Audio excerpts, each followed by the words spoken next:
Hello student, welcome to जू botany centre. I am विकास कुमार। तो पिछले कई दिनों से हम लोगों ने किस पर बात कर रहे थे? मानव प्रजनन, मानव जनन के बारे में बात कर रहे थे, समझ रहे थे कि मानव प्रजनन क्या है।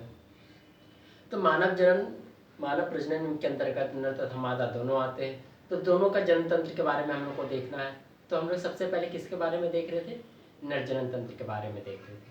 नर जनन तंत्र के अंतर्गत देखे कि उसके अंतर्गत क्या क्या आते हैं। उसके अंतर्गत primary sex organ, accessory gland, accessory duct और एक्सटर्नल जेनिटलिया, जैसे कह सकते हैं प्राथमिक लैंगिक अंग, सहायक नली, सहायक ग्रंथि और बाह्य जननेंद्रियां आते हैं। तो वो उस पर देख रहे थे, हम लोग सब चीज़ पढ़ लिए थे। सिर्फ एक अंग बच गए थे नर जनन तंत्र के अंतर्गत पढ़ने के लिए, वो है पेनिस या फिर सीसम। तो इससे पहले हम लोगों ने ग्रंथि के बारे में बात की थी। ग्रंथि कितने प्रकार की ग्रंथि होते हैं नर जनन तंत्र में? तो 3 प्रकार के होते हैं। क्या क्या नाम है उनका? तो पहला का नाम है सेमिनल वेसिकल, जिसको हिंदी में शुक्राशय बोलते हैं। दूसरा है प्रोस्टेट ग्लैंड, जिसको हिंदी में पुरुष ग्रंथि बोलते हैं। तीसरा है कॉपर्स ग्लैंड, उसका एक और नाम है बल्ब यूरिथ्रा ग्लैंड। तो ग्रंथि के बाद समझने के बाद हम लोग उस पर जो है बात ये कर रहे हैं कि जो बाह्य जनन तंत्र है, बाह्य जननेंद्रियां, जिसमें एक स्क्रोटम, वृषण को उस पर भी बात किए थे। और दूसरा जो है उसका नाम क्या है? पेनिस, जिसको हम लोग शीशन बोलते हैं हिंदी में। चलिए तो इस पर बात करते हैं। क्या है? यह नर का बाह्य जननेंद्रियां है। पेनिस जो है ये नर का बाह्य जननेंद्रियां। बाह्य जननेंद्रियां का मतलब ये हुआ कि वह अंग जो शरीर के बाहर उपस्थित हो। तो वृषण कोश भी शरीर से बाहर है, इसीलिए उसको भी बाह्य जननेंद्रियां बोलते हैं। यह नर का द्वितीय लैंगिक अंग है। यह नर का द्वितीय लैंगिक अंग है, जो शुक्राणु को शरीर से बाहर ले जाने का भी काम करता है। ये नर का द्वितीय लैंगिक अंग है। यह नर का जांघ क्षेत्र में वृषण कोश के सामने होता है। बताया था ये प्यूबिक हेयर जहाँ पे प्रेजेंट होता है, उसी के सामने वृषण कोश के सामने होता है, वहीं पर वृषण कोश के सामने होता है। यह झूलता हुआ अंग है जो कामोत्तेजना, सेक्सुअल इंटरकॉर्स के समय लंबा, कठोर तथा प्रत्यक्ष हो जाते हैं। प्रत्यक्ष का मतलब होते हैं लंबवत होना। यह झूलता हुआ अंग है। घड़ी का पेंडुलम जैसे होते हैं, देखते रहते हैं वो अपने अक्ष पर घूमते रहते हैं, उसी प्रकार ये भी झूलता हुआ सन अंग है। और क्या है, ये जब कामोत्तेजना, जब सेक्सुअल इंटरकोर्स करना होता है, तब जाकर ये लंबा हो जाते हैं और कठोर भी हो जाते हैं और प्रत्यक्ष हो जाते हैं। प्रत्यक्ष शीशन। इरेक्ट पेनिस की लंबाई लगभग 14.15 सेंटीमीटर होता है। पेनिस जब पूरी तरह से, जब वो सेक्सुअल इंटरकॉर्स करते हैं तो उस समय पेनिस पूरी तरह से अपने आप को इरेक्ट कर लेते हैं। तो इरेक्ट की जो लंबाई होती है उस लंबाई को हम बोलते हैं 40, उस लंबाई को देखते कितना होता है 14.15 सेंटीमीटर, 14.15 सेंटीमीटर। शीशन 3 बेलनाकार संवहनीय उत्तक से मिलकर बना होता है। संवहनीय उत्तक क्या होते हैं? वैसा उत्तक जो रक्त, जिसके पास रक्त पाया जाता हो, भरपूर पूरी तरह से रक्त से ही जो उत्तक बनता है उसको बोलते हैं संवहनीय उत्तक। तो पेनिस एक तरह का कैसा उत्तक है? संवहनीय उत्तक है। तो ये 3 संवहनीय उत्तक से मिलकर के बने हुए हैं। कौन? शीशन। तो कौन कौन से है उसमें देखते हैं। शीशन 3 बेलनाकार संवहनीय उत्तक से, वैस्कुलर टिश्यू, वैस्कुलर टिश्यू कहने का मतलब ऐसा वो टिश्यू जो रक्त टिश्यू होते हैं। 2 मोटा बेलनाकार संवहनीय उत्तक होता है जो दाएं तथा बाएं और स्थित होता है, जिसे कॉर्पस कवर्नोसम कहते हैं। तो 2 जो संवहनीय उत्तक होते हैं, 3 संवहनीय उत्तक होते हैं। 2 संवहनीय उत्तक का नाम है कॉर्पस कवर्नोसम। क्या है? कवर्नोसम, कॉर्पस कवर्नोसम। 2 उत्तक का नाम है और एक उत्तक का नाम है कॉर्पस स्पोंजियोसम। 2 का नाम है कॉर्पस कवर्नोसम और एक का नाम है कॉर्पस स्पोंजियोसम। तो ये 3 जो है वेस्कुलर उत्तक या फिर संवहनीय उत्तक पाए जाते हैं शीशन में। यही तीनों संवहनीय उत्तक से शीशन मिलकर बना होता है। तो ये यहाँ तक समझ पाए कि शीशन क्या है? शीशन नर का बाह्य जननेंद्रियां है, यह नर का द्वितीय लैंगिक अंग भी है और यह नर का जांघ क्षेत्र में वृषण कोश के सामने होता है। यह झूलता हुआ अंग है जो कामोत्तेजना, सेक्सुअल इंटरकॉर्स के समय लंबा, कठोर तथा प्रत्यक्ष हो जाते हैं। प्रत्यक्ष शीशन की लंबाई लगभग 14.15 सेंटीमीटर होते हैं। शीशन 3 बेलनाकार संवहनीय उत्तक से मिलकर बने होते हैं। 3 कहने का मतलब हुए है कि ये देखिए डायग्राम यहाँ, यहाँ पे समझाते हैं। देखिए एक ये हो गए थे और दूसरा ये दो तक देख रहे थे, और बीच में जो है यूरेथ्रा पास है, यहाँ से मूत्र मार्ग पास है, और यहाँ पर ऐसे संरचना देख रहे थे हम लोग। बीच वाला तीसरा है, साइड में दो है और बीच में तीसरा है। तो ये साइड वाले को हम लोग क्या बोलेंगे, साइड वाले को हम लोग बोलेंगे कॉर्पस कवर्नोसम, और जो बीच वाला जिसमें यूरेथ्रा पास कर रहा है उसको हम लोग बोलेंगे कॉर्पस स्पोंजियोसम। क्लियर? तो यहाँ तक इनको पहले नोट कीजिए पेनिस के बारे में कि पेनिस क्या है, इसके स्ट्रक्चर को देखेंगे अभी हम लोग। वैसे पहले इसके बारे में देख चुके हैं, फिर भी देखेंगे। तो ये सीसन के बारे में क्या क्या है उनके बारे में लिखे हुए हैं, उनको नोट कीजिए।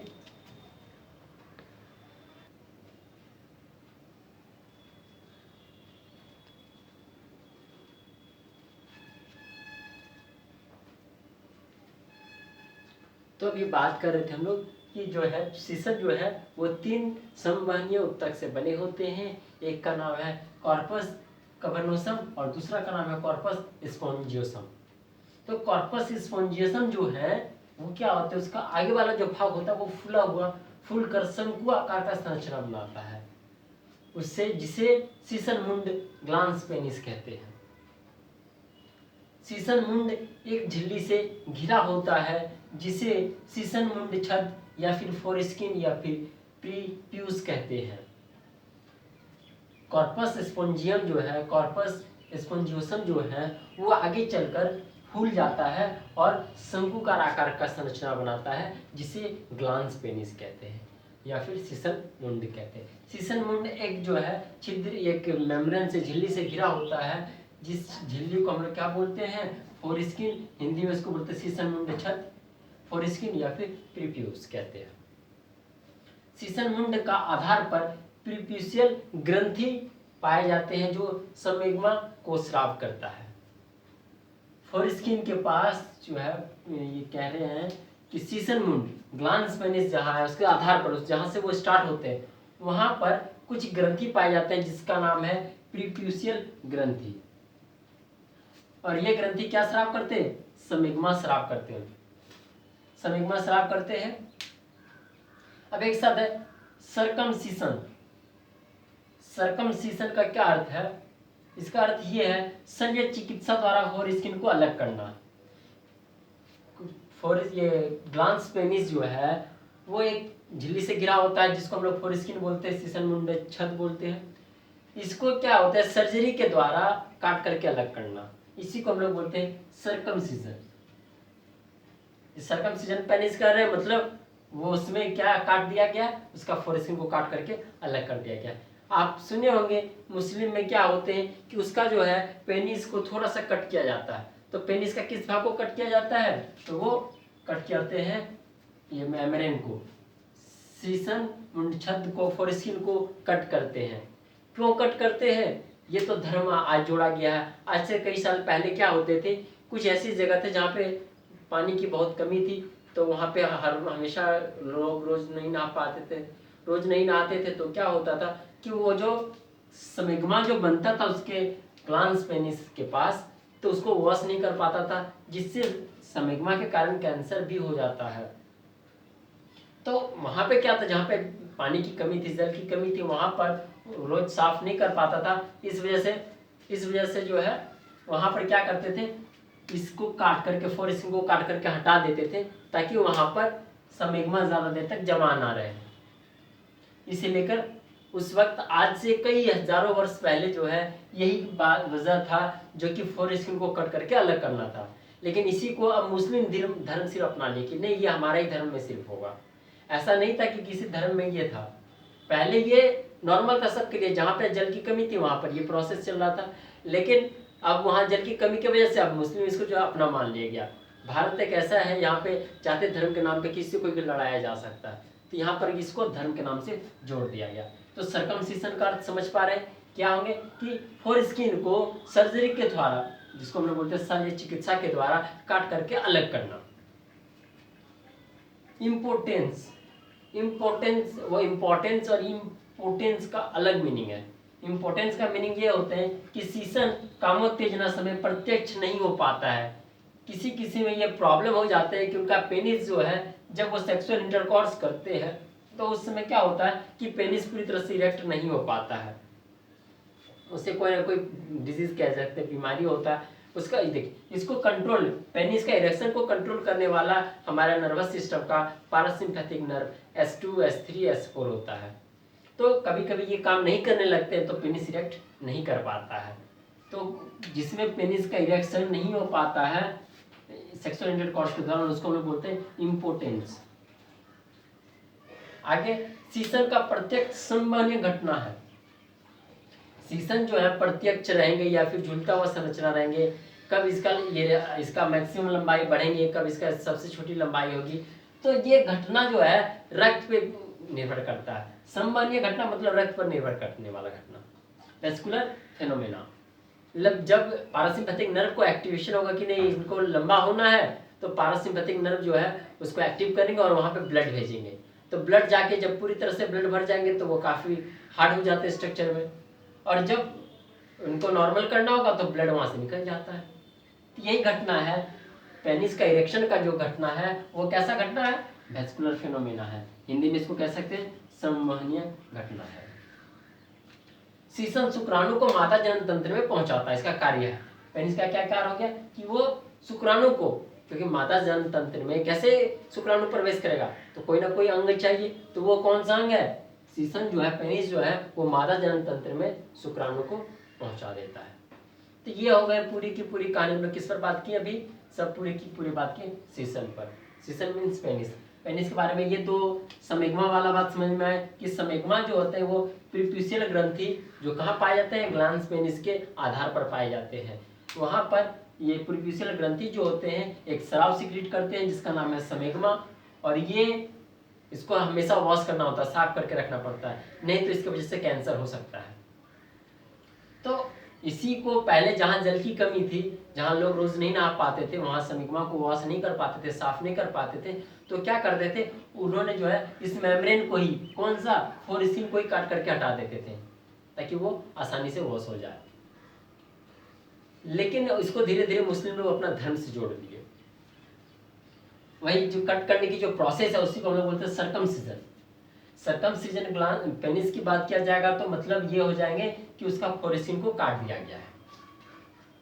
इंपोर्टेंस की बात होता है कि जो है पेनिस कभी कभी सेक्सुअल इंटरकॉर्स के दौरान इरेक्ट नहीं कर पाते हैं। इसका वजह यह है क्योंकि उसका पैरासिम्पैथिक नर्व सही से मैसेज कैरी नहीं कर पा रहे हैं, ये भी एक कारण हो जाता है। सीसन का प्रत्यक्ष संवहनीय घटना है। सीसन जो इरेक्ट करेंगे, पेनिस जो इरेक्ट करेंगे उसका सीधा कारण क्या है, ब्लड उसके लिए रिस्पॉन्सिबल है, और इसको कंट्रोल करने वाले parasympathetic nerve S2 S3 S4 है। ये समझ पाए, इसको नोट कीजिए। अब थोड़ा डायग्राम से हम लोग अभी मेल रिप्रोडक्टिव सिस्टम का डायग्राम बनाते हैं और पूरा उसका डायग्राम के बारे में समझेंगे कि कहाँ पे कैसे कैसे क्या हुआ। आज हम लोग मेल रिप्रोडक्टिव सिस्टम को कम्प्लीटली समझ लिए, यही लास्ट प्रोसेस था मेल रिप्रोडक्टिव सिस्टम का। अब इसके बाद हम लोग मेल रिप्रोडक्टिव सिस्टम का डायग्राम फिर से बनाते हैं और उस पर बात करेंगे कैसे कैसे क्या हो रहा था। एक बार पूरा ओवरव्यू अभी तक जो मेल रिप्रोडक्टिव सिस्टम में पढ़े हैं उसको फिर से एक बार पढ़ लेंगे। तो यहाँ तक समझ पाए इंपोर्टेंस। उसके बाद क्या, सीसन का प्रत्यक्ष संवहनीय घटना है। सीसन शुक्राणु का मादा जनन तंत्र में पहुंचाता है। शुक्राणु को मादा जनन तंत्र में पहुंचाने का काम कौन करते हैं, तो सीसन करते हैं। चलिए आप डायग्राम से समझते हैं, पहले इनको नोट कर लीजिए, फिर हम लोग अभी डायग्राम से समझेंगे कि कैसे सीसन जो है पूरा नर जनन तंत्र कैसे कार्य कर रहा है।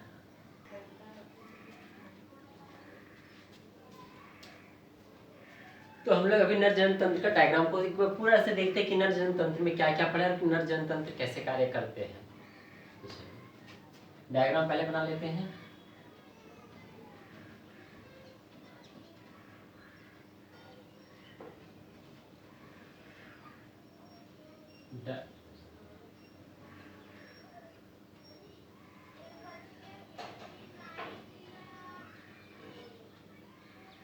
डायग्राम को देखिए कैसे कैसे बना रहे हैं।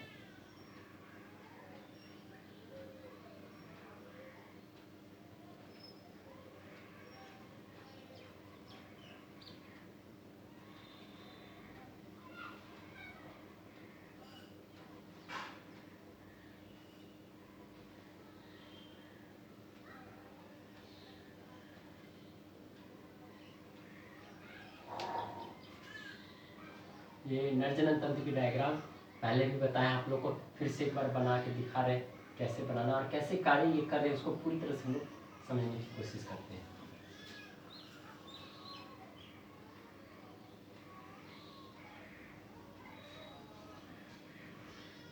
ये एपिडाइडमिस, इससे जुड़े हैं भैंस डिफरेंस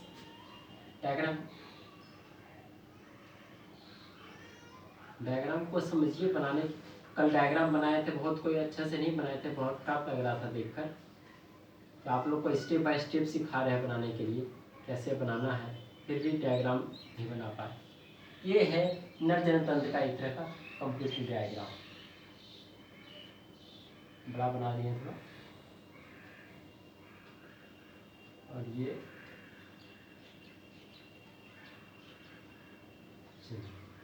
है नर जनन तंत्र का डायग्राम।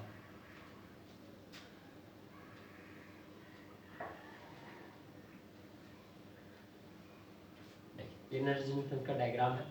तो इसमें सबके बारे में हम लोग पढ़ लिए क्या क्या कि सबसे पहले स्क्रोटम के बारे में पढ़े। किसके बारे में? इसको लेते हैं, ये क्या है? स्क्रोटम, जिसको हम लोग हिंदी में क्या बोलते हैं? वृषण कोश। सबसे पहले वृषण कोश के बारे में समझे, फिर जो है हम लोग टेस्टिस के बारे में समझे, जिसको हिंदी में बोलते हैं वृषण, समझे। टेस्टिस के बाद इसमें रेटे टेस्टिस को समझे, रेटे टेस्टिस के बाद भैंस डिफरेंशिया शुक्र नलिका को समझे, उसके बाद फिर एपिडाइडमिस अधिवृषण को समझे, एपिडाइडमिस इसमें कैसे क्या कार्य करते हैं। आगे फिर देखिए कि एपिडाइडमिस एक नली से जुड़ जाते हैं जिसका नाम है भैंस डिफरेंस, इसको हिंदी में बोलते हैं शुक्रवाहिनी या शुक्रवाहक, भैंस डिफरेंस। चलिए आगे, भैंस डिफरेंस ये इसको तो बोल दिए यूरिनरी ब्लैडर मूत्राशय, सीधा लिख देते हैं यहाँ पे। यहाँ पे आकर खुले, किससे आकर जुड़ रहे हैं? भैंस डिफरेंस जो है सेमिनल वेसिकल शुक्राशय से आकर जुड़ रहे हैं, सेमिनल वेसिकल से आकर जुड़े, ठीक है। यहाँ शुक्राणु आकर पहुंच गए। अब जो है सेमिनल वेसिकल का जो है स्राव शुक्राणु से मिले, इसको क्या बोलेंगे? इसको बोलेंगे प्रोस्टेट ग्लैंड, पुरस्थ ग्रंथि, प्रोस्टेट ग्लैंड, पुरस्थ ग्रंथि। फिर ये है कॉपर्स ग्लैंड, कॉपर्स ग्लैंड। यहां तक शुक्राणु जैसे पहुंचे, अब शुक्राणु नहीं रह गए, अब वीर्य बन गए। यहां तक जैसे आ गए, क्या हो गए? वीर्य बन गए, वीर्य बन गए, यही शरीर से बाहर निकलेंगे। ये बीच वाला जो लाइन देख रहे हैं, इसको क्या बोले हम लोग थे? यूरेथ्रा, जिसको मूत्र मार्ग बोलते हैं। और यूरेथ्रा जिसके अंदर में, उसको क्या बोले थे? पेनिस। पेनिस के बारे में भी हम लोग बात कर लिए। फिर आगे पेनिस जो है, ये यूरेथ्रा जो है, जो सबसे पहले जहां पर वो खुलते हैं, जो सबसे अंतिम वाला भाग होता है, उसको हम लोग क्या बोलते हैं? Urethral meatus, urethral meatus.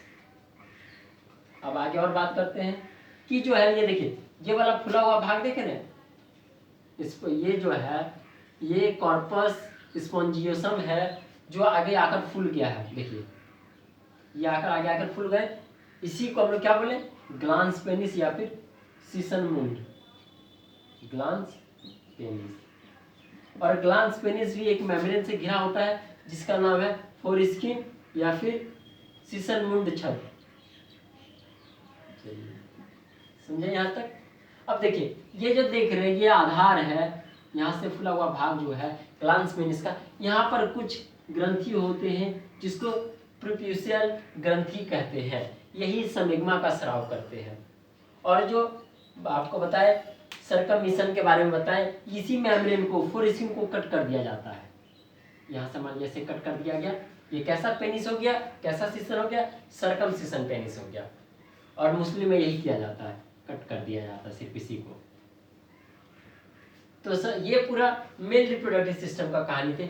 यहाँ से शुक्राणु बने, एपिडाइडमिस के पास गए, स्क्रोटम जो है टेस्टिस को बनने के लिए टेम्परेचर को मेंटेन किए, फिर जो है भैंस डिफरेंस से होते हुए शुक्राणु आगे आ गए, सेमिनल वेसिकल्स का स्राव मिले, फिर आगे जाकर प्रोस्टेट ग्लैंड का स्राव मिले, फिर आगे जाकर कॉपर्स ग्लैंड का स्राव मिले। अब यहाँ पर वो शुक्राणु नहीं बने, अब क्या बन गए? अब वीर्य बन गए। आगे चलकर वो यूरेथ्रा के थ्रू शरीर से बाहर निकल गए।